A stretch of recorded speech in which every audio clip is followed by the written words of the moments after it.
ধূপগুড়ির পর এবার বেলাকোবা তন্দ্রাচ্ছন্ন করে অভিনব কায়দায় ছুটির ঘটনা। জলপাইগুড়ির বেলাকোবার শিকারপুর গ্রাম পঞ্চায়েতের নর্থ বেঙ্গল ফার্ম এলাকায় তদন্তে বেলাকোবা ফাঁড়ির পুলিশ। স্থানীয় সূত্রে জানা গেছে, নর্থ বেঙ্গল ফার্ম এলাকায় ভাস্কর দাসের বাড়িতে এই চুরির ঘটনা ঘটে। শুক্রবার গভীর রাতে এই চুরির ঘটনা ঘটেছে বলে পরিবারের দাবি। পরিবারের সদস্যদের অনুমান ধরে খাওয়ার সাথে কিছু মেশানো হয়েছিল, ফলে পরিবারের প্রত্যেকটি সদস্য অসুস্থ ও নিদ্রাচ্ছন্ন বোধ করে। এমনকি পরিবারের কয়েকজন হাসপাতালে যান চিকিৎসা করতে। অবশ্য প্রাথমিক চিকিৎসার পর বেলাকোবা হাসপাতাল থেকে তাদের ছেড়ে দেওয়া হয়। এরপরই শুক্রবার গভীর রাতে নিদ্রাচ্ছন্ন অবস্থায় তাদের বাড়িতে চুরি হয় বলে অভিযোগ। 5.5 লক্ষ টাকা সমেত বেশ কিছু সোনার গহনা লুটপাট করে নিয়ে যায় দুষ্কৃতীরা বলে পরিবারের সদস্যরা জানান। শনিবার সকালে ঘুম ভাঙার পর চুরির ঘটনাটি পরিবারের সদস্যদের চোখে পড়ে। জানাজানি হতেই চাঞ্চল্য ছড়িয়ে পড়ে গোটা এলাকায়। খবর পেয়ে পৌঁছায় পুলিশ। বর্তমানে গোটা ঘটনার তদন্তে নেমেছে বেলাকোবা ফাঁড়ির পুলিশ।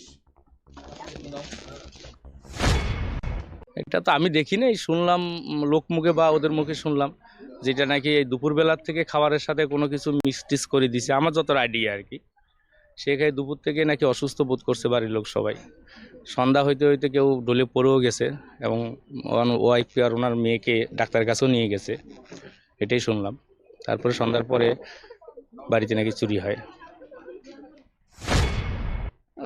রাত্রে ঘুমের থেকে উঠে দেখতেছি দরজাটা বন্ধ আছে, তারপর খোলা আছে। খোলা থেকে তারপর আবার ওর বাবু বললো, ওর বাবুর দরজাটাও লক করা ছিল, ওটাও খুলে দিলাম।